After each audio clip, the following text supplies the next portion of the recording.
Dr. Michael Roizen is next up.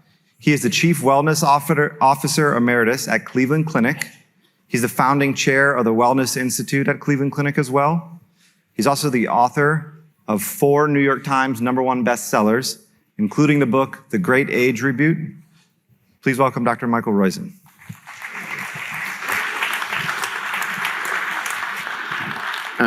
Thank you. I hope you guys are here for a long time because I have 3 hours worth of slides loaded. And so we're going to go pretty fast. What I'm going to talk about is what I call the opportunity of a lifetime, the chance that you will be able to be 40 again when your calendar strikes 90. So I am always too early. In 1998, when we came out with Real Age, I said that 60 could be the new 40. You've heard Eric and Neil talk about how that's really possible. I really believe that sometime in the next 10 years, it will be very easy for you, in fact, to get to be 40 again. That's with about an 80% probability, as we'll go through. Why is that so important? Well, this is what's happening to the workforce in the United States. Down at the bottom, they told us not to turn around, but I can't help it. Down on this line, you see the people who are, if you will, retired. And on this line, you see the people who are working. You'll notice that when in 1950, there were 6.6 workers supporting each of us. I'm not retired, but each of the retired people. Now, in fact, there are less than 4. And over the next 20 years, that goes to 2.7 in the United States. It can't happen, meaning 2.7 can't convert, can't support, if you will, one person who's retired in the same style. So we've got to get something that increases the workers to a longer age, and that's what longevity will do. This started with the Human Genome Project. When it started, they expected to find 300,000 genes based on the amount of DNA in your nucleus. They found only 22,500. All genes do, by the way, is make proteins or watch other genes.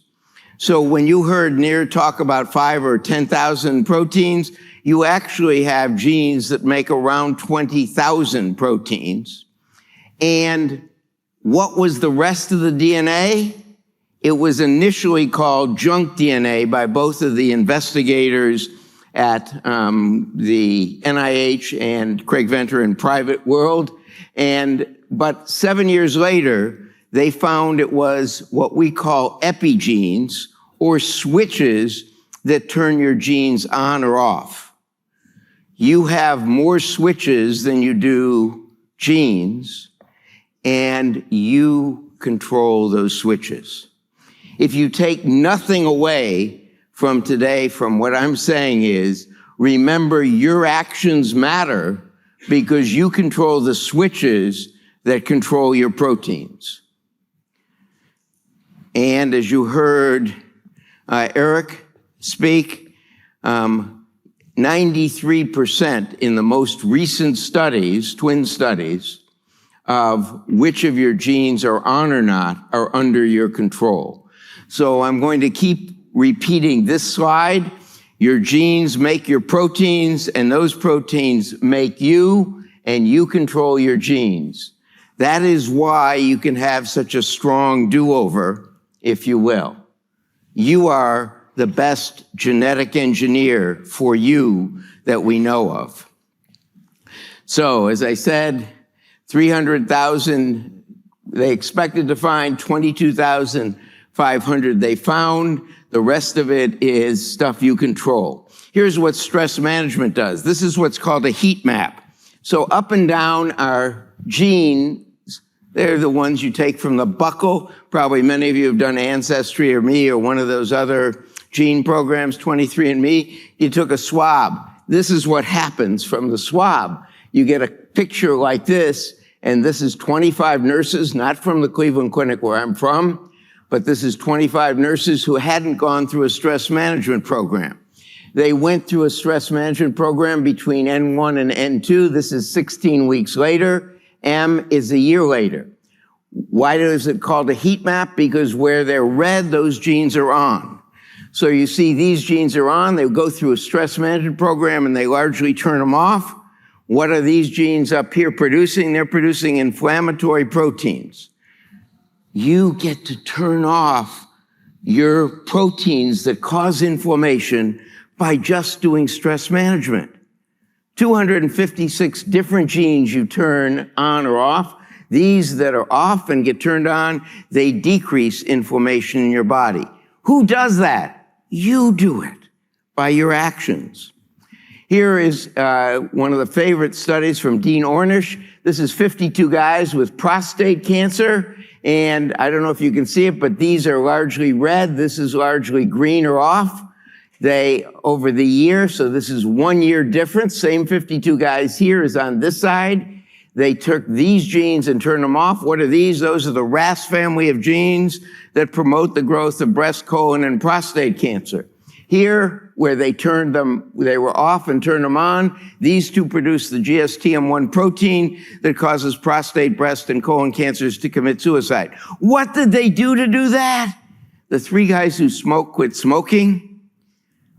All 52 eliminated 5 foods from their diet. I'll get to what those are later. They did 15 minutes of walking a day. 15 minutes of meditation a day, and they walked 10,000 steps a day. People accuse me of giving talks just so I can walk. This guy was at Hopkins and got turned down for coronary artery bypass surgery because this is the left anterior descending artery. This is the main artery, the left main artery, and this is called ratty coronary artery disease. Ratty because it's throughout. And you'll notice he doesn't have much collaterals. He came to the Cleveland Clinic saying, oh, you're the best. I want coronary artery surgery. He got turned down at our place too. But he got to see a guy named Caldwell Esselstyn who said, all you have to do is change your diet, walk 10,000 steps a day, meditate 15 minutes morning and night, and if you smoke, and he did, quit smoking. The guy said, I can't walk 5 steps without chest pain. So Essie said, you got a new job. You're walking five steps 2,000 times a day. He did that, and that's his same X-ray machine, same technique. 2.5 years later, this is before statins, et cetera. You get to control your genes. It isn't just a change in food because I don't want as high cholesterol. No, you're changing which of your genes are on or not, and that changes you. You are a genetic engineer for you. Why do you stress a muscle? And why is that good for a brain? You guys are so lucky you've got Aviv here. They not only do the hyperbaric, but they do everything else in that program, and one of it is to stress muscles. You guys can do that too, as you've heard. But what happens? When you stress a muscle, you turn on a gene that makes the protein arisen. Arisen goes to your brain and turns on another gene called brain-derived neurotrophic growth factor, which is like miracle grow for your brain. It increases your hippocampal size, and you have less problems with memory. So one of the keys that Aviv stresses is, in fact, physical activity, and that all of you, I know the lifestyle of the villages is perfect for that. Another thing, I don't know why I've got this again. This one is, you also stress your muscles. It turns on another protein that makes GPLD1, who cares about the name, but that GPLD1 makes your blood-brain barrier much better, so it stops inflammation from going to your brain, and it gets rid of old proteins. Why does the body do this? Who knows why it happened? How do we know it really did? Because Harvard and MIT and UCSF tried to patent this, or have a patent pending for this, from the same day. They're competing because they think maybe one day we'll be able to give this protein to you. In any case, the key point is your choices matter. What you do matters to how long and well you live. You are a genetic engineer for you. Now, if you look at longevity, you heard from Amir that we were in the 20 range for millennial, but starting in 1890, we've gone up 2.5 years every 10 years. Women are always a higher life expectancy, they're blue here, than men. They live about 3 years longer. And initially, the increase of 2.5 years per 10 years was due to sanitation and things for kids. Now it is the management of chronic disease, such as high blood pressure and diabetes and valve diseases. But we expect in the next, and by the way, before I go further on that, let me show you. This is heart disease. And if you go back, if I can go back, let's see, yeah, sorry. This is, sorry, I'll get there. This is the heart disease death rate from 1950 to 2019. You'll notice it's decreasing. In fact, that's what the benefit of the blood pressure pills and the statins and the other things are. If we had had the same number of deaths in 2019 or in 2023 as we had in 1950, we'd have 450,000 more deaths in the United States. 55% reduction in heart disease because of the advances in science. So when you reject statins, that's making a choice that's making you older. Let me repeat that. Don't believe everything you read on the internet. Statins have made, and blood pressure pills have made a major benefit. That's in every age group, the death rate has declined. Same thing with cancer. If we had the same therapies for cancer last year as we did in 1992, we'd have 150,000 more deaths. We're advancing in medicine, but you've got to help us. So that means, in fact, we've continued to increase life expectancy of those populations that have done healthy choices. That is, if you look at the coasts, not the place where we have opioids and obesity, but if you look at the coasts, in America, we've still continued, and the rest of the world has still continued to increase life expectancy. But in the next 10 years, we expect a major jump, a 30-year jump. So if you're 80 and expect to live to 90, you make it to 90, you're going to make it to 115. I love doing that. I'm going to do that again. That's an exponential jump. Now, Peter Diamandis says an exponential jump is, in fact, if you take one linear step, or you take 30 linear steps, you get 30 yards closer to the goal line. You take 30 exponential steps, 1, 2, 4, 8, 16, 32, you're 26 times around the earth. That's how fast science is progressing. I can ask it to you another question. Does anyone know what it costs to do the first human genome from either NIH or private world? Do you know? How much did it cost? Take a guess. $1 billion. Pretty damn good guess. It actually cost $2.7 billion. Okay. What does it cost now to do that amount of your genome? It's sold. Go ahead. You know what it costs now?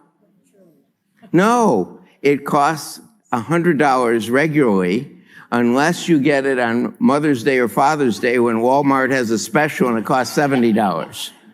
That's exponential how fast science, it's gone from 3.7 billion to $70.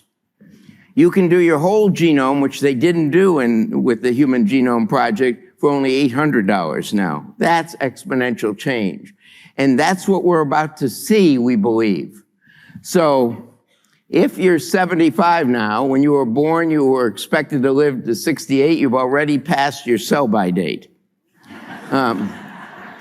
But in fact, the The clock would say you're going to live to 82. Wrong. You're going to probably live to 100, which means you got 25 more years left.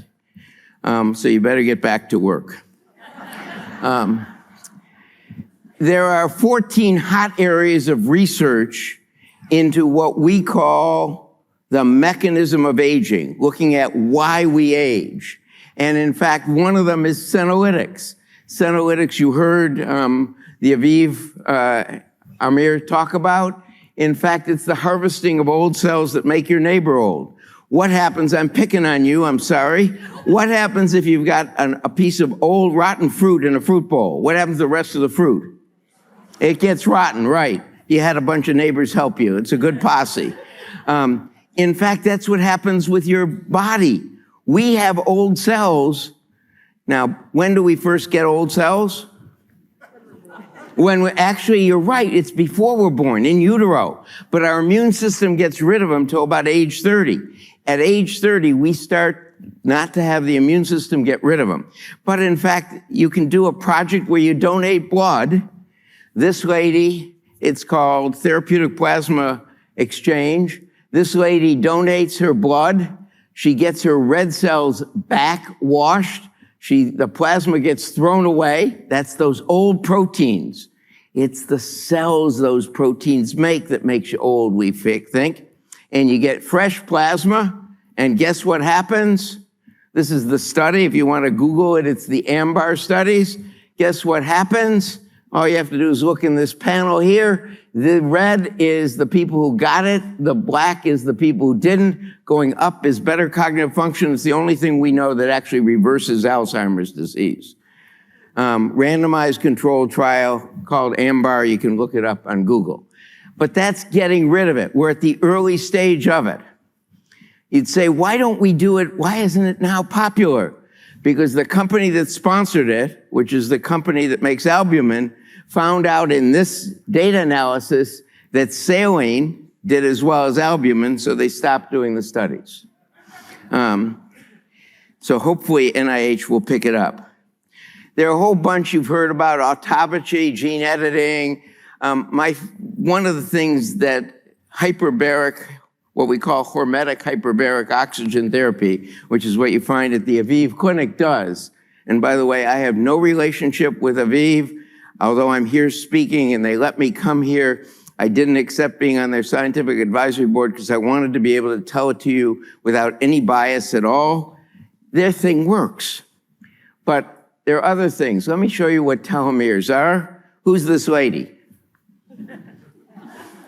That's Elizabeth Blackburn. She won the Nobel Prize for coming up with telomeres, for discovering them in 1994, and it's not showing, so I'll skip over that.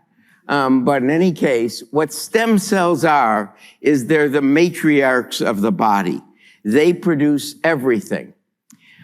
We learned that where they come from is your spinal bones, if you will. The bones near your spine are the best for producing them.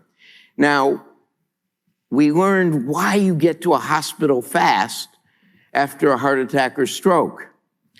It's not just to open up the blood flow to get marginal tissues back to normal. That's what most of us thought until a few years ago. It's actually to open it up so that the exosomes in the cells that are dying call forth your stem cells and you can rebuild. We learned that when a male heart was transplanted into a female body and that male heart had a heart attack. The ejection fraction, the amount of blood you eject after a heart attack, goes down substantially. It goes from about 65% down to about 30% in the normal heart attack. There is no normal heart attack in the usual heart attack. But guess what? If you get to the hospital soon enough and you open up blood supply, your stem cells from your bone marrow, if you have them and haven't wasted them, come to the heart, and then over a 6-week period, they grow into more heart cells, and you're back to pumping at 65%. That's what we learned, because when that male heart had the heart attack, it was the female person's stem cells. You can tell that by looking at the chromosomes. It was the female person's stem cells that repaired it. So the problem is most of us have a limit on stem cells. Did you ever get sunburned when you were young? You wasted your goddamn stem cells. Because what happens is whenever you have an injury, you have stem cells run to it. But we only get 70 to 110 stem cells out of each one of our native stem cells. So we're wasting them, if you will, and we run out of them. Well, the Aviv process makes more, but the telomere is something that gets shortened every time we have a duplication. So you get shorter and shorter and shorter telomeres. Well, the great news is you can build them up. Maybe. So this is a drug that may do the same thing.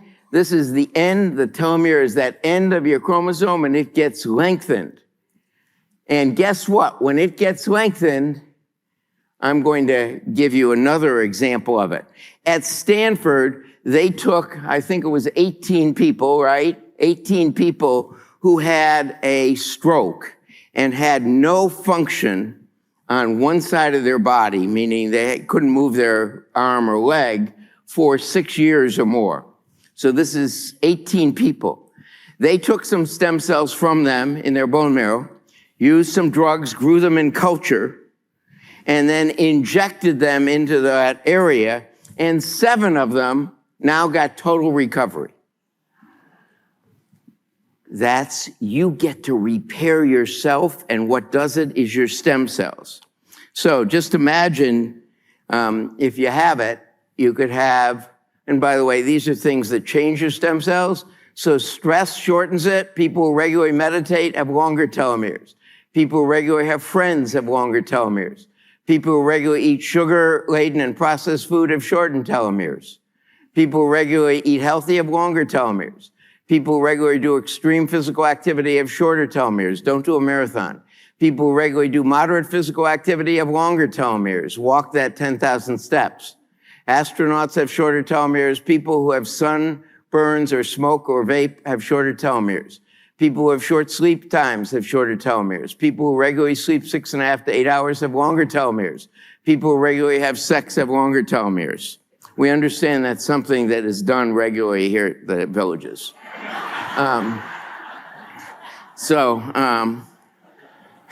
Be careful how you look at each other. If you had seen this couple in the front row, you would say, they're not going to be here very long. They're running home.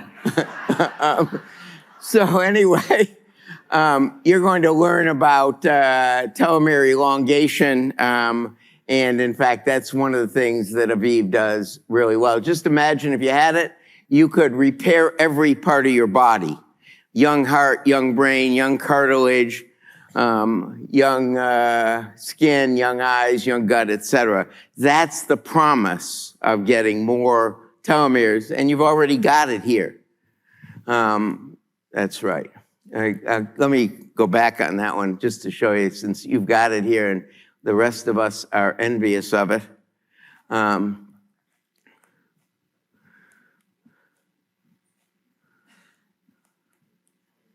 So low oxygen is the greatest stimulant for stem cell reproduction. What's the problem? Low oxygen kills you.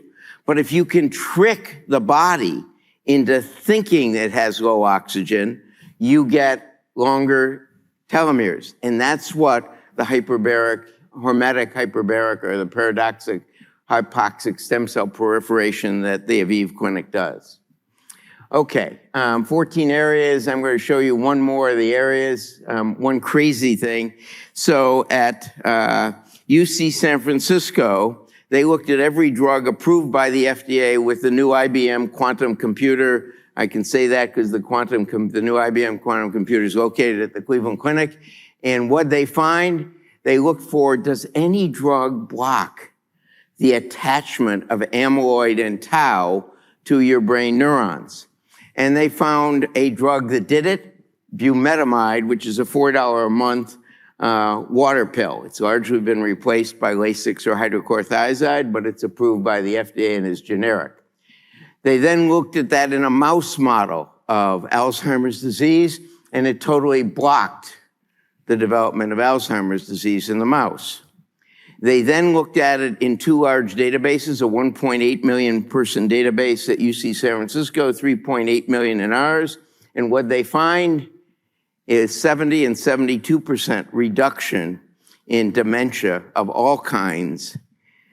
What are we saying? It's the damaged protein that is amyloid or tau that attaches to the neurons that causes inflammation, that kills your neurons and causes dementia.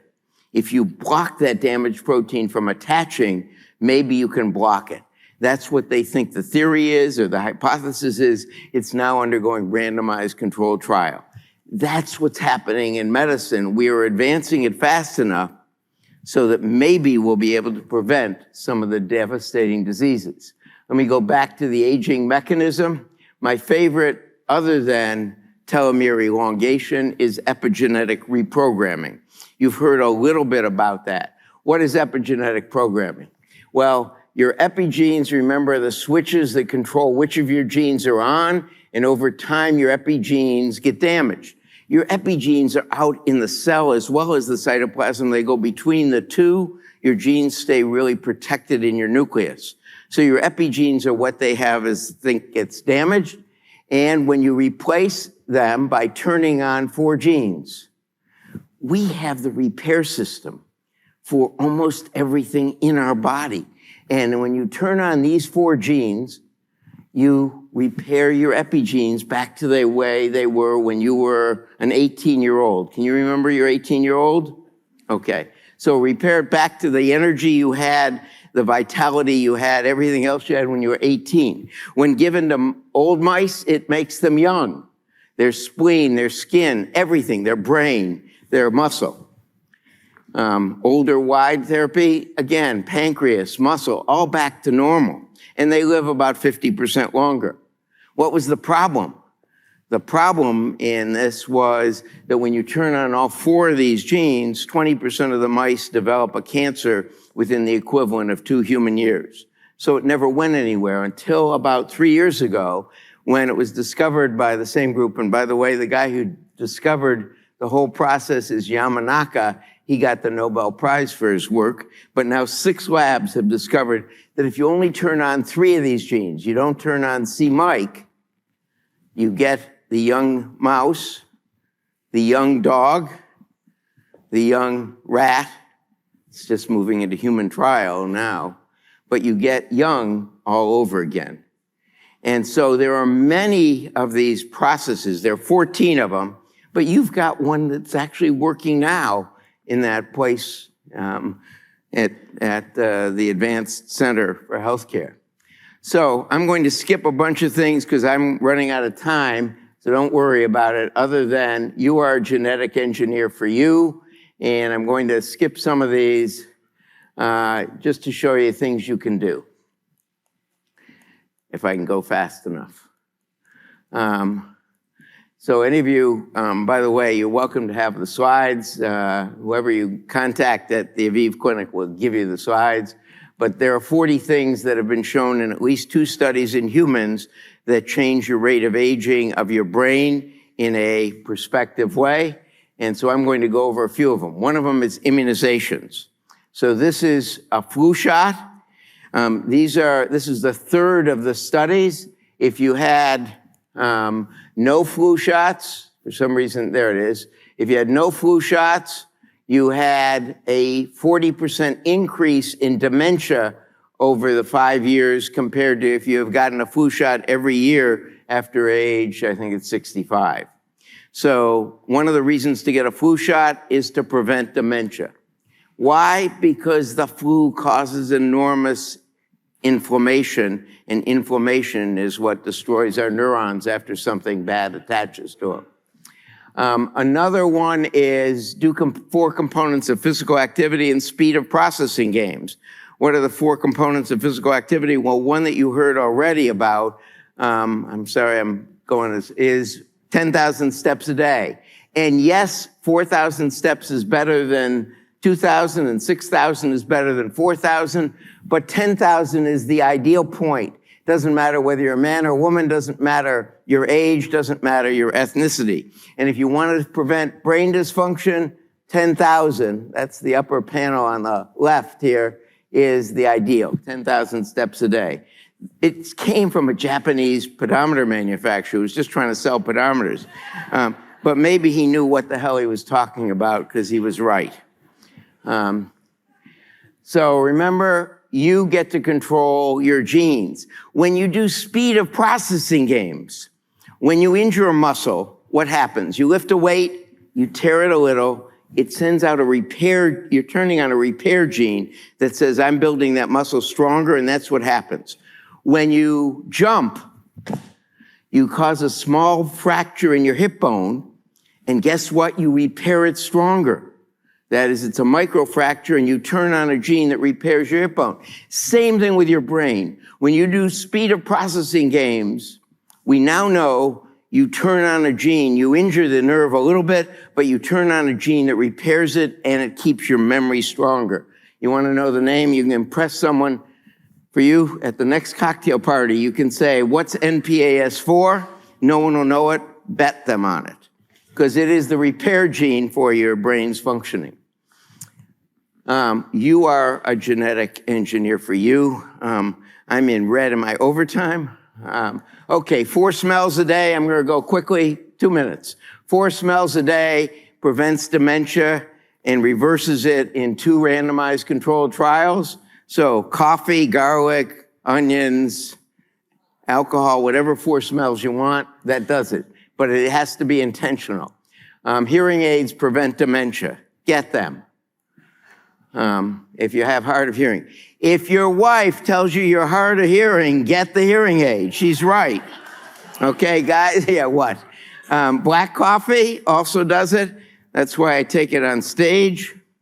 And I'm going to do a couple more if I can. Extra virgin olive oil, half a tablespoon a day prevents it. And if you will, it is keeping your proteins young.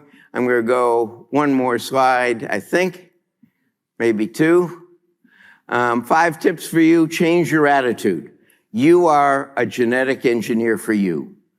What you do today matters. Whether you walk or not matters. Whether you have a steak versus salmon matters. How much sugar you have matters. Only eat food you love and that loves you back. Food is like a marriage. You wouldn't marry someone who's trying to kill you every day, would you?